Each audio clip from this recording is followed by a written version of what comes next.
Doctor గారు బోరగడ్డ శ్రీనాథ్ గారు మాట్లాడతారు. మొట్టమొదట స్వర్గీయ రంగా గారిని 1980లో నేను చూడటం జరిగింది. ఆ తర్వాత 83, 85లో మా తండ్రి గారు స్వర్గీయ బోరగడ్డ నిరంజనరావు గారు ఎలక్షన్ క్యాంపెయిన్లో వారు వారి అనుచరులు పార్టిసిపేట్ చేసినప్పుడు ఒక లీడర్ అంటే ఎలా ఉండాలి, క్యాడర్ని ఏ విధంగా క్రమశిక్షణలో పెట్టాలి అనేది వారిని చూసి నేను ఆశ్చర్యపోయాను, చాలా ఇంప్రెస్ అయ్యాను.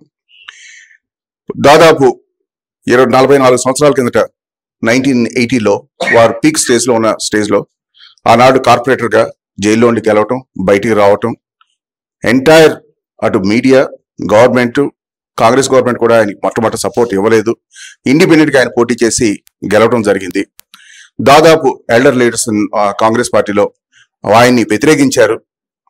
ఆ తర్వాత 83లో టీడీపీ గవర్నమెంట్ రావటం, అటు మీడియా, గవర్నమెంట్, పోలీస్ అందరూ వారిపై దాడి చేయటం. అయినా సరే వారిని ఎంత హేమహేమీలు కాంగ్రెస్ వాళ్ళు కూడా తట్టుకోలేని స్టేజ్లో వారు ఒక వ్యక్తి మహాశక్తి అయ్యి మొత్తం ఒక ప్రజలను సృష్టించారు. దాదాపుగా చాలా మంది లీడర్స్లో ఏంటంటే ఒక ఫ్యామిలీ బ్యాక్గ్రౌండ్, ఫైనాన్షియల్ బ్యాక్గ్రౌండ్, లేదా ఓ పొలిటికల్ పార్టీ బ్యాక్గ్రౌండ్తో మహానాయకులుగా వెదుగుతారు. రంగా గారు వారి ఎక్కడ జీవనం నుంచి స్టార్ట్ చేశారని చాలా మందికి తెలుసు.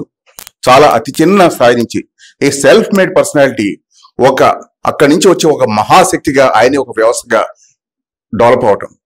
ఆ రోజుల్లో there was no communication facility. మరి ఎనీ టెక్నాలజీ లేకుండా, కమ్యూనికేషన్ ఫెసిలిటీ లేకుండా, ఆర్థిక స్తోమత లేకుండా, అటు ఏ రాజకీయ పార్టీలు అండదండలు లేకుండా కాపు కమ్యూనిటీలో కూడా ఏదో కొంతమంది కృష్ణా జిల్లాలో ఏంటంటే పెద్దగా ఆర్థికంగా ఉన్నవాళ్ళు ఉండేవాళ్ళు కాదు, ఫైనాన్షియల్గా కూడా పెద్ద సపోర్ట్ ఉండేది కాదు. అయినా సరే ఆ విధంగా ఆయన సెల్ఫ్ మేడ్ పర్సనాలిటీ రావటం చాలా గ్రేట్నెస్. రెండోది, ఇందాక కోటిలింగం గారు చెప్పినట్టు he is not confine to one particular community. 83, 85లో వారి సపోర్టర్స్ చాలా పెద్ద ఎత్తున మా కాన్స్టిట్యున్సీలో అటువంటి రావటం, క్యాంపెయిన్ చేయటం. అందరూ బడుగు బలహీన వర్గాలకు చెందినవారు. అత్యంత డిసిప్లైన్గా మేము ఏదన్నా పొరపాటు చేస్తే ఆయన దగ్గరికి వెళ్తే మమ్మల్ని క్షమించరు అనేది. తర్వాత ఒక విచిత్రమైన సన్నివేశం ఏంటంటే నా లైఫ్లో ఈ రోజుకి మర్చిపోలేదు. రంగా గారు జైల్లో ఉన్నప్పుడు వారి గురించి ఒక రాబిన్ హుడ్ లాగా వింటమే కానీ ప్రత్యక్షంగా చూడలేదు. 80లో ఆయన ఎమ్మెల్యే క్వార్టర్స్కి వచ్చారు. ఒక చోట వారిని కలుసుకోవడానికి నేను కూడా వెయిట్ చేయాల్సి వచ్చింది.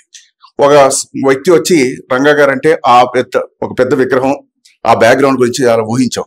ఆయన వచ్చి సోఫాలో కూర్చుంటే ఇంకెవరిని వస్తారేమో అని, ఏమంటే రంగా గారు ఎవరంటే వస్తారా అన్న. నేనే రంగా గారిని అండి అన్నారు. దట్ క్రమశిక్షణ అనేది ఈనాటి యువత వారిని ఒక ఆదర్శంగా చూసుకోవాలి. అదే క్రమశిక్షణ దాదాపు 80లో చూశాను. తర్వాత 89లో మా సోదరుడు మండల ఎలక్షన్స్ లో పోటీ చేసినప్పుడు ఆయన క్యాంపెయిన్కి వచ్చినప్పుడు చూసాను. సేమ్ అదే క్రమశిక్షణ. పెద్దలంటే ఒక వినయము, క్రమశిక్షణ, ఒక humbleness, that is a great quality of A leader. రెండోది ఏంటంటే బ్రెయిన్ పవర్తో ఆ రోజు ఒక వ్యవస్థని స్థాపించడం, నెట్వర్క్ స్థాపించడం, ఎవరు ఏ పొరపాటు చేసినా తన క్యాడర్ని వాళ్ళని శిక్షించడం, అలాగే బడుగు బలహీన వర్గాల వారి కోసం ఫైట్ చేయటం. దట్స్ ఒక లీడర్కి ఒక ఎగ్జాంపులరీ క్వాలిటీస్. నేటికి వారి క్వాలిటీస్ ఒక యువత ఆదర్శంగా తీసుకుని that discipline, dedication and determination, అలాగే సోషల్ ఎకనామిక్ ఈక్వాలిటీ రావాలి, చిత్తశుద్ధితో ఫైట్ చేయడం అనేది వారు చేయడం జరిగింది. నేను ఆ రోజుల్లో 1980 నుంచి 89 కాశ్మీర్లో, ఢిల్లీలో ఒకసారి తారసపడినప్పుడు అప్పటికే వాటి లైఫ్ థ్రెట్ మీద ఉండటం, అటు శివశంకర్ గారు వారు సపోర్ట్ చేయటం. ఏమంటే కొన్నాళ్ళు వచ్చి మీరు ఎక్కడన్నా వేరే స్టేట్లో ఉండొచ్చు కదా, కాశ్మీర్లో కానీ ఎక్కడన్నా ఉండొచ్చు కదా అంటే, నేను దూరంగా ఉంటే నా క్యాడర్ని ఇంకా చిత్రహింసలు పెడతారు, వారి కోసం నేను ఏమైనా సరే, హీ నోస్ వెరీ వెల్ ఆయన లైఫ్ థ్రెట్ ఉంది, ఆయన్ని ఈ విధంగా పోలీసులు టార్గెట్ చేస్తున్నారు గవర్నమెంట్, అయినా సరే క్యాడర్ కోసం ఆయన పోరాటం చేశారు. ఆయన లైఫ్లో danger. That's really robin hood లాగా. ఇంకోటి ఏంటంటే ఒక స్ట్రేంజ్ ఫినామినా, ఇవాళ మహాత్మా గాంధీని మర్చిపోతున్నారు, నెహ్రూని మర్చిపోతున్నారు, పెద్ద పెద్ద నాయకుల్ని కూడా, ఎంతో మంది మాజీ ప్రధానుల్ని వాళ్ళందరిని కూడా మర్చిపోతున్నారు. ఇందిరాగాంధీని మర్చిపోయారు, జవహర్లాల్, ఈవెన్ వాజ్పేయి గారిని కూడా మర్చిపోయే స్టేజ్కి వచ్చింది. ఈ రోజుకి నేను గ్రామీణ ప్రాంతం నుంచి ఈ హైదరాబాద్ వరకు చూస్తున్నాను. నెంబర్ ఆఫ్ ఈ అకేషన్స్, ఆయన వర్ధంతి ఏంటి, ఆయన జన్మదినోత్సవం ఏంటి, విగ్రహాలు పెట్టడం ఏంటి, నానాటికి పెరుగుతుందంటే నేటి యువత వారిని ఒక ఆదర్శంగా తీసుకుంటుందండి. చాలా అది శుభపరిణామం. స్టిల్ ఆయన చిరంజీవి అంటే ఏంటంటే ఆఫ్టర్ లైఫ్ కూడా ప్రజల్లో జీవించే వాళ్ళని చిరంజీవ అంటారు. నిజంగా ఆయన ఒక కారణ జన్ముడు. నిజంగా ప్రజల హృదయాల్లో ఈ రోజుకి ఆయన చిరంజీవిగా నిలిచిపోయి ఉన్నారు. నాట్ ఓన్లీ ఒక కమ్యూనిటీ కాదు, ఆల్ అక్రాస్ ఆల్ సెక్షన్స్ వారిని ఒక ఆదర్శంగా తీసుకుని వారి డిసిప్లిన్, వారి డెడికేషన్, డిటర్మినేషన్ ఇవన్నీ తీసుకుని ఇంకా ముందుకు తీసుకువెళ్ళాలి. అన్ని వారు కోరుకున్నట్లుగా సమాజం నిర్మాణం అనేది ఆంధ్రప్రదేశ్లో జరగాలి.